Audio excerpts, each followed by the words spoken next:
আজকে প্রাথমিক ৩২,০০০ চাকরি বাতিল মামলাটি অনারেবল জাস্টিস তপব্রত চক্রবর্তী এবং অনারেবল জাস্টিস ঋতব্রত কুমার মিত্র স্যারের ডিভিশন বেঞ্চে কোর্ট নাম্বার 11-এ দুপুর 2টো থেকে শুনানি হয়েছে। আজকে প্রাথমিক ৩২,০০০ চাকরি বাতিল মামলায় কি শুনানি হলো, মহামান্য বিচারপতি কি মন্তব্য করলেন, আজকে কারা শুনানি করালেন, কি কি বক্তব্য উঠে আসলো, আজকে প্রাথমিকের এই ৩২,০০০ চাকরি বাতিল মামলার ডিটেলস শুনানি ইন ডিটেলস আপনাদের সামনে এই ভিডিওতে তুলে ধরার চেষ্টা করব।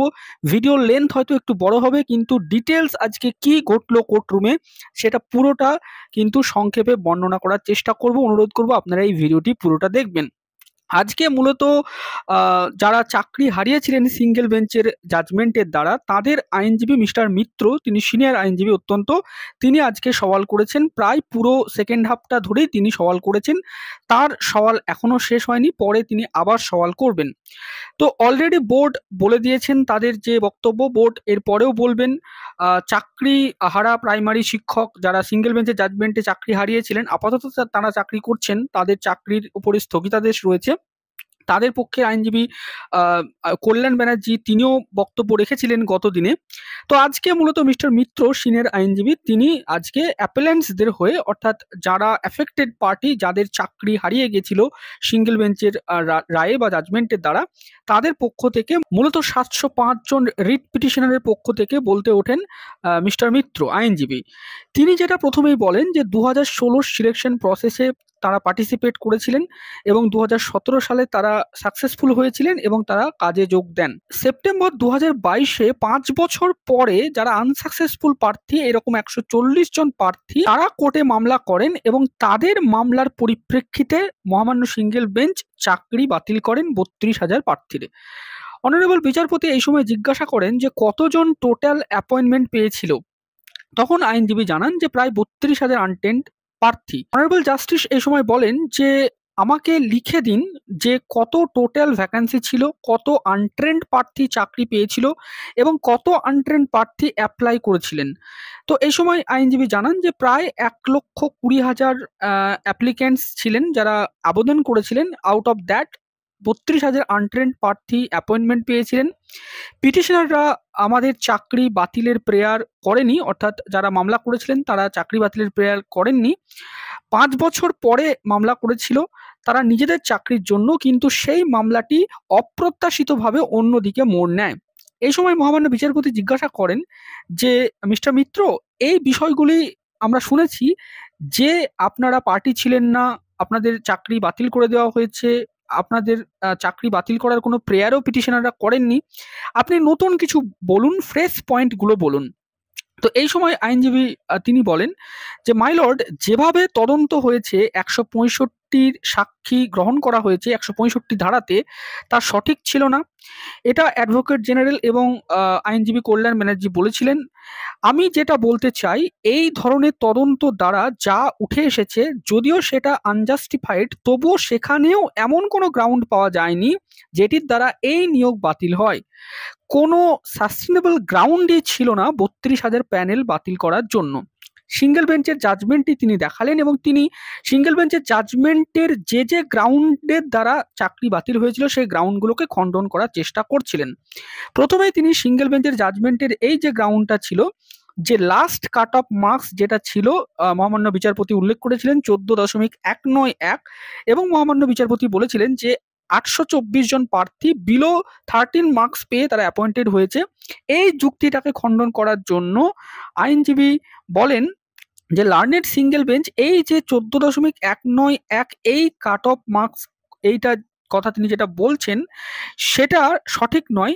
তার কারণ এই যে কাট অফের মার্কসটার কথা বলা হয়েছে সেটা অনলি বীরভূম ডিস্ট্রিক্টের জন্য এবং সেটি এসসি ক্যাটাগরির জন্য, যেটা 14.191। এই 14.191 এটা অল ডিস্ট্রিক্টের জন্য কাট অফ মার্কস নয়। এরপরে আইনজীবী বললেন যে এই যে তথ্যটা, এই 14.191 কাট অফ মার্কস, এই কাট অফ মার্কসের তথ্যটা পাওয়া গেছে মূলত পিটিশনারদের যে মানে তথ্য, সেখান থেকেই তারাই এফিডেভিট দিয়ে সেটা জানিয়েছিলেন।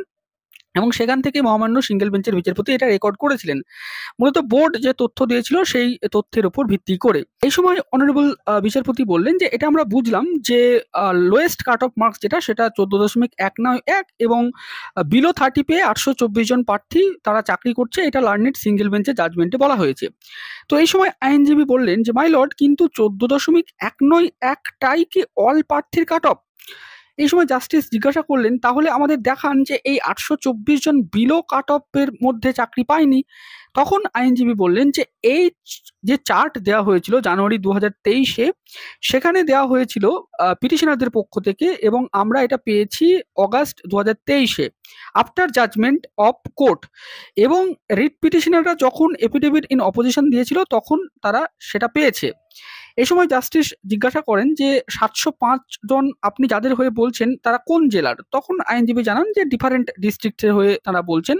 আবার কাট অফ নিয়ে তিনি বলতে লাগলেন আইনজীবী যে 14.191 এটা শুধুমাত্র বীরভূম ডিস্ট্রিক্টের কাট অফ ছিল, এবং বীরভূম ডিস্ট্রিক্টের কোড ছিল 19, এবং বোর্ড যেটা জানিয়েছিল যে কোন ডিস্ট্রিক্টের কত কাট অফ, যেমন বীরভূম ডিস্ট্রিক্টের যে কোড ছিল সেই কোড অনুযায়ী। তো অনারেবল জাস্টিস এই সময় একটু কম্পাইলেশনগুলো খুঁজে পাচ্ছিলেন না, তো কম্পাইলেশনের ব্যাপারে কিছু কথাবার্তা হলো। এরপরে আবার আইনজীবী বললেন যে মাইলট, এটা পরিষ্কার বোঝা যাচ্ছে যে 14.191 এটা বীরভূম জেলার কাট অফ, কিন্তু বিচারপতি যেটা জাজমেন্টে উল্লেখ করেছে সেটা হচ্ছে এই 14.191কে সেটাকে ওভারঅল ওয়েস্ট বেঙ্গলের কাট অফ হিসেবে বলেছে, সেটা সঠিক নয়, প্রত্যেকটা জেলার আলাদা কাট অফ ছিল। এবং এই যে 140 জন পিটিশনারদের মধ্যে যারা 3 জন পিটিশনার এমন রয়েছেন যারা কিন্তু সাকসেসফুল ছিল না, এবং তারা বীরভূম জেলার পিটিশনার ছিলেন, এরকম তিনি কিন্তু জানান। তো অনারেবল জাস্টিস বলেন যে এই 3 জন পিটিশনার কারা কারা? তখন আইনজীবী জানান যে 3 জন পিটিশনার হচ্ছেন পিটিশনার নাম্বার 53, পিটিশনার নাম্বার 119 এবং তার 132, এবং তাদের যে কাট অফ মার্কস, তাদের নাম এগুলো বলেন, এগুলো আমি আর ভিডিওতে বলছি না। তো এই সময় অনারেবল জাস্টিস জিজ্ঞাসা করেন যে কিন্তু এই 3 জনের মধ্যে শুধু একজন এসসি ক্যাটাগরি এবং বাকি রা তো এসসি ক্যাটাগরি নয়, তো আপনি যেটা বলছেন 14.191 এই কাট অফটা বীরভূম জেলার এসসি ক্যাটাগরির কাট অফ, তাহলে তো এটা শুধু একজন ক্যান্ডিডেটের জন্য প্রযোজ্য হবে। তখন আইনজীবী জানান যে এই সব সত্ত্বেও কোর্ট জাজমেন্টে এগুলো কিন্তু কিছু বলেনি। এই সময় অনারেবল জাস্টিস বলেন যে কারণ কোর্টে এগুলো কেউ বলেনি, all were silent spectator, there is no argument that this is wrong. Lawyer এই সময় বললেন যে মাই লর্ড, আমরা পার্টি ছিলাম না, তারপরে এগুলো তো কোর্টে সাবমিট হয়েছিল, আমরা জানতাম না যে জাজমেন্টে এগুলো মেনশন থাকবে। তখন অনারেবল জাস্টিস বললেন যে আপনাদের আর্গুমেন্ট কোথায়? এফিডেভিট দেখান যে এই পয়েন্টটা আপনারা বলেছিলেন। You have no locus to say that, এখন আপনারা এটা বলতে পারবেন না। This is on the basis of writ petition, you are the appellant before us now.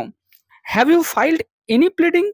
You have no scope, then you show us this point was taken by the respondent in affidavit. অর্থাৎ বিচারপতি এই জায়গাটায় বোঝাতে চাইলেন যে আপনারা এখন যেটা বলছেন যে এই 14.191 এটা শুধুমাত্র বীরভূম জেলার কাট অফ, এটা ওভারঅল পশ্চিমবঙ্গের নয় বা রাজ্যের নয়, তো এই পয়েন্টটাকে আপনারা যখন মামলা চলছিল তখন বলতে পারেননি বা এটা বলেননি।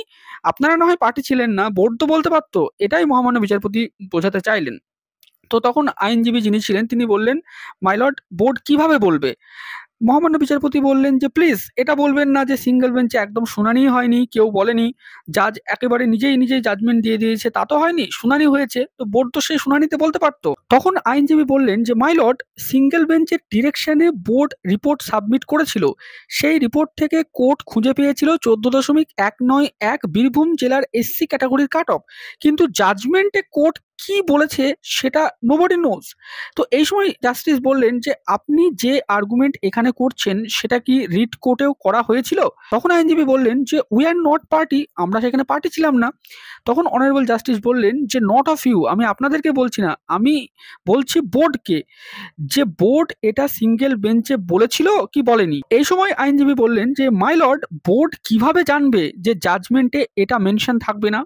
কোর্ট জাজমেন্টে বলেছে টোটাল কাট অফ 14.191, এটা বোর্ড কিভাবে জানবে? আর্গুমেন্টে কি আফটার জাজমেন্ট করা যায়? এই সময় জাস্টিস বললেন যে 15 বার সিঙ্গেল বেঞ্চে শুনানি হয়েছে। এই সময় আইনজীবী বললেন, মাই লর্ড, কোথাও বলা হয়নি জাজমেন্টের আগে যে 14.191 অল ক্যাটাগরির মানে কাট অফ অল ডিস্ট্রিক্টের। সো এই গ্রাউন্ডটি ফ্যাকচুয়ালি ইনকারেক্ট। 824 জন প্রার্থী যে চাকরি পেয়েছে বলা হচ্ছে বিলো কাট অফে, তারা এসসি ক্যাটাগরির বীরভূম জেলার সবাই তো নয়। তারা যদি এসসি ক্যাটাগরির বীরভূম জেলায় হয় তাহলে বিষয়টা প্রশ্ন চিহ্নের মুখে পড়বে, কিন্তু তারা তো বিভিন্ন জেলার। তো এসসি ক্যাটাগরির বীরভূম জেলার কেউ কি 14.19 চাকরি পেয়েছে, এই বিষয়টা আইনজীবী বোঝাতে চাইলেন।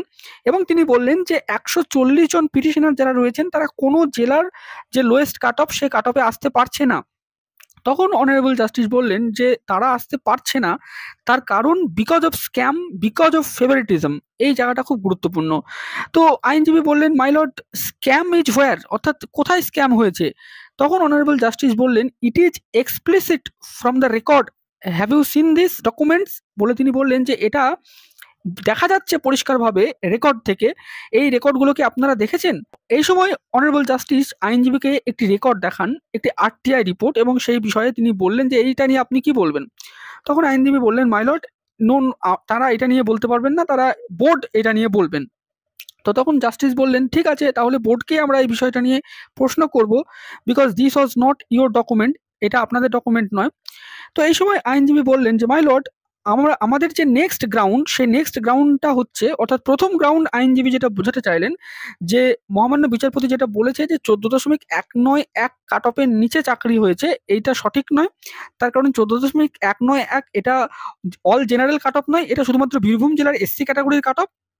এবার দ্বিতীয় যে গ্রাউন্ডের বিষয়টায় কথা বললেন, যে অনারেবল সিঙ্গেল বেঞ্চ যে চাকরি বাতিল করেছিলেন, সেখানে তিনি যেটা বলতে চেয়েছিলেন যে পিটিশনাররা লাস্ট এমপ্যানেল প্রার্থীর লোয়েস্ট কাট অফ মার্কস জানতে চেয়েছিলেন, কিন্তু বোর্ড তা দেয়নি, এটা সাবপ্রেশন অফ ফ্যাক্টস হয়েছে।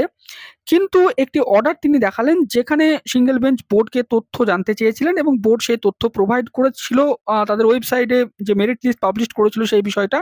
এছাড়াও বোর্ডকে যেটা বলা হয়েছিল যে অপোজিশন এফিডেভিট দিয়ে এই তথ্য জানাতে, কিন্তু বোর্ড অপোজিশন এফিডেভিট দিয়ে প্রেয়ারের তথ্য কিভাবে জানাবে, এই বিষয়টা নিয়ে একটা শুনানি করলেন। তো এখানে মহামান্য বিচারপতি প্রশ্ন করেছিলেন যে এখানে রিট পিটিশনারদের কেসটা কি ছিল সেইটা বোঝাতে চাইলেন। মহামান্য বিচারপতি এখানে গুরুত্বপূর্ণ প্রশ্ন তুললেন যে দেখুন, এখানে রিট পিটিশনারদের কেসটা কি ছিল, যে একটি নিয়োগ হয়েছে, সেখানে প্যানেল প্রকাশ করা হয়নি, মেরিট লিস্ট ছিল না, অ্যাপয়েন্টমেন্ট মেড হয়েছে বিয়ন্ড দ্য নোটিফাইড ভ্যাকান্সি।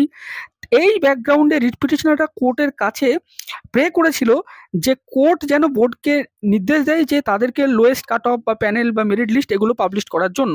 তখন আইনজীবী বললেন যে মাই লর্ড, জাজমেন্টে বলা হয়েছে বোর্ড এফিডেভিট দিয়ে তথ্য দেয়নি, কিন্তু বোর্ড এফিডেভিট অপোজিশন দিয়ে যে তথ্য চাওয়া হয়েছিল বোর্ডের কাছে সেটা বোর্ড দিতে বাধ্য নয়, বিকজ সেটা প্রেয়ার করা হয়েছিল, সেই প্রেয়ারটা গ্র্যান্ট হবে কি গ্র্যান্ট হবে না তারপরে তো বোর্ড তথ্য দেবে। এবং বোর্ডকে যেটা বলা হয়েছিল তথ্যের ব্যাপারে, বোর্ড সেটা পাবলিশ করেছিল একটা নোটিফিকেশন দিয়ে, এটা কিন্তু জানাই আইনজীবী। এরপরে মহামান্য বিচারপতি বললেন যে ঠিক আছে, এটা হয়তো আপনার আর্গুমেন্ট, আপনি বলুন। তখন আইনজীবী বললেন যে মাই লর্ড, প্রেয়ার মেড করা হয়েছিল, বোর্ড দেখেছিল যে সেই প্রেয়ার গ্র্যান্ট হয় কিনা, তাই affidavit in opposition A board এইসব জানায়নি। There is no obligation on the part of any opponent to comply or allow the prayer in affidavit of opposition, but board deal with the allegation.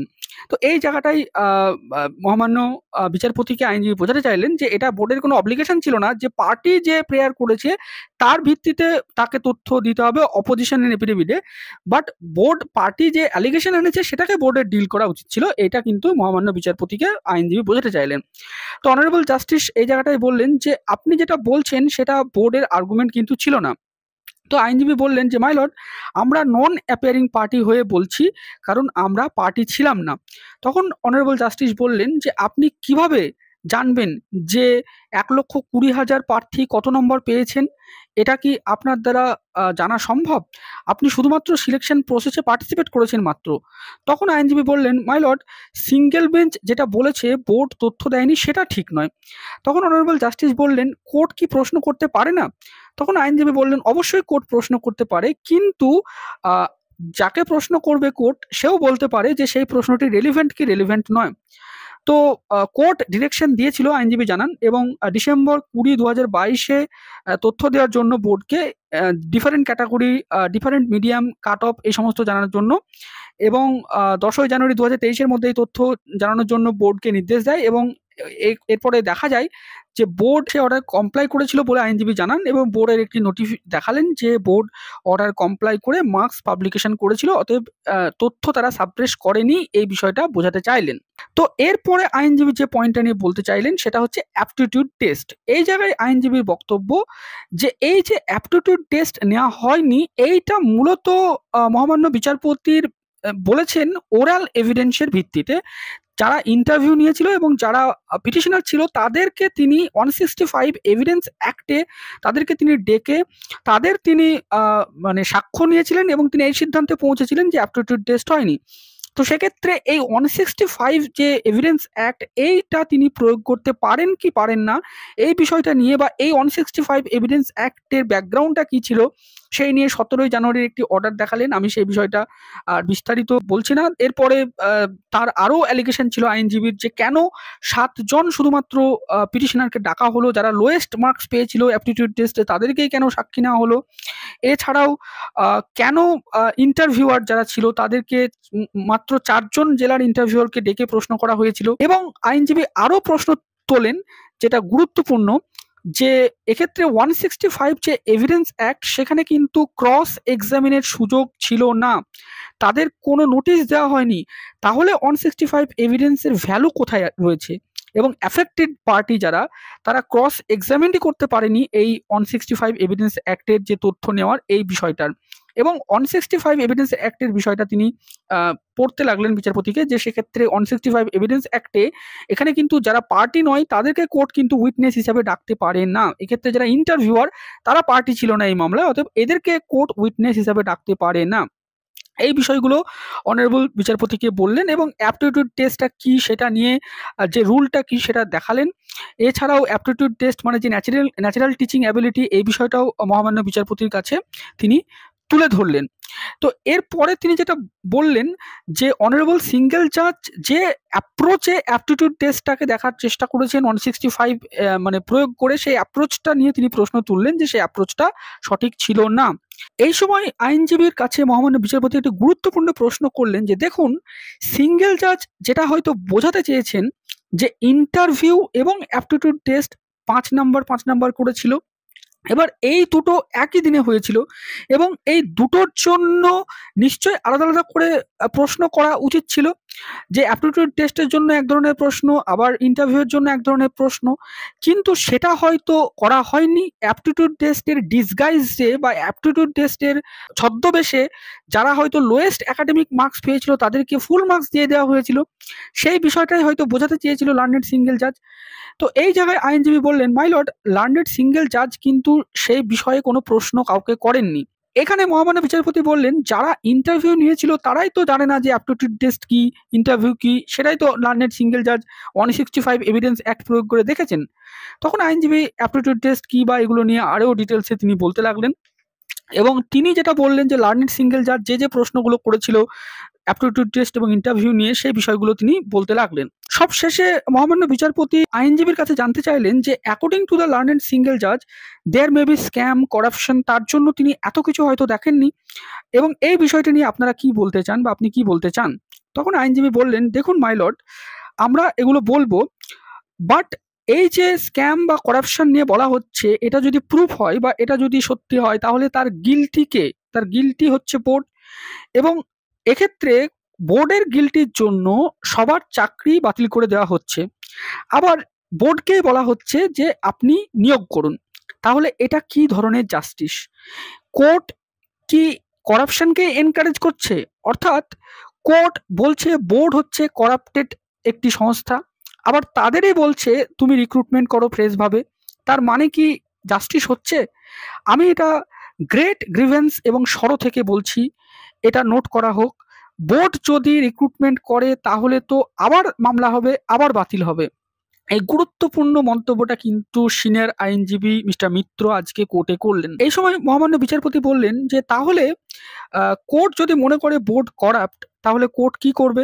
তখন আইনজীবী বললেন, my Lord, some other institution কে দিয়ে পরীক্ষা করাবে, court সংগঠন করাতে পারে, selection process করাতে পারে। তখন মহামান্য বিচারপতি বললেন, সেটা যদি করা হয় আদার ইনস্টিটিউশনকে দিয়ে, তাহলে তো আপনাদের চাকরি বাতিল হচ্ছে, তাহলে তো আপনারা সাফার করবেন।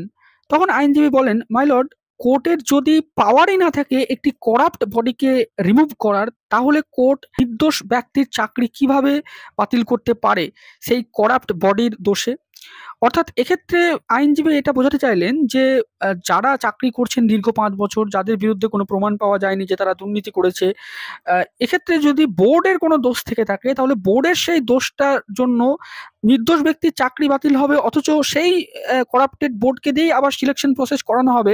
এইটা কি ধরনের জাস্টিস? এই বিষয়টা নিয়ে তিনি পয়েন্ট আউট করতে চাইলেন।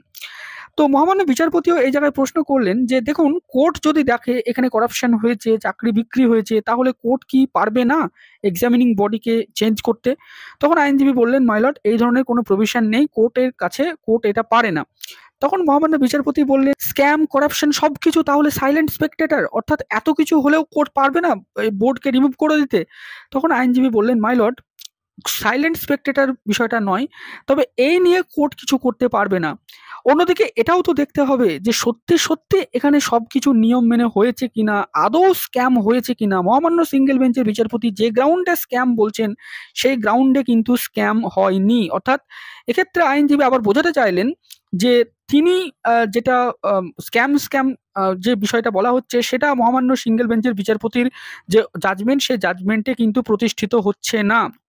তখন মহামান্য বিচারপতি বললেন, আচ্ছা, আপনি দেখলেন একটি সংস্থা বা একটি সিলেক্টর র্যাম্প্যান্ট করাপশন করেছেন, মন্ত্রী, অ্যাডমিনিস্ট্রেটর সবাই যা করেছে তা বলার নয়, এইসব দেখেও কি কোর্ট কিছু বলবে না?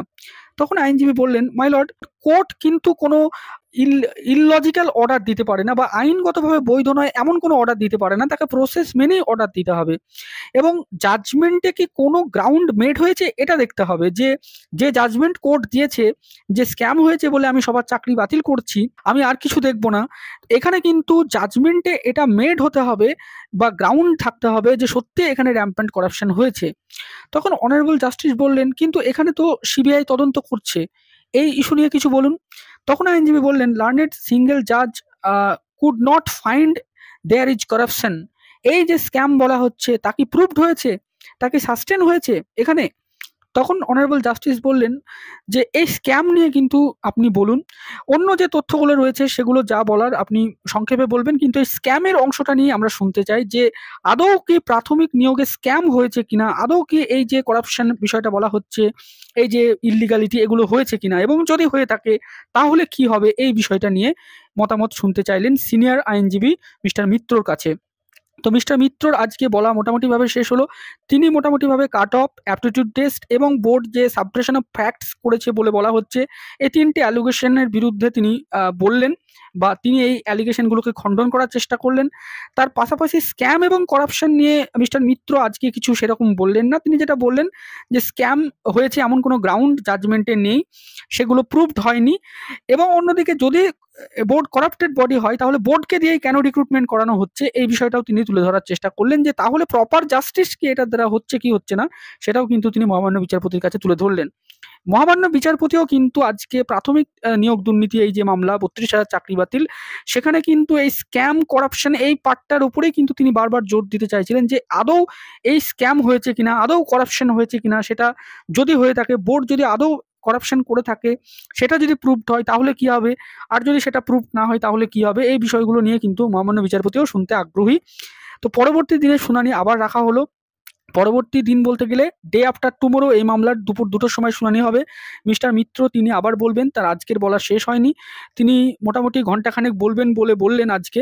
তো আজকে প্রাথমিক নিয়োগ মামলায় আজকে এতটুকু শুনানি হলো, তার ডিটেলস আপনাদের সাথে শেয়ার করলাম। ভিডিওটি শেষ অবধি দেখার জন্য আপনাদের সকলকে জানাই অসংখ্য ধন্যবাদ।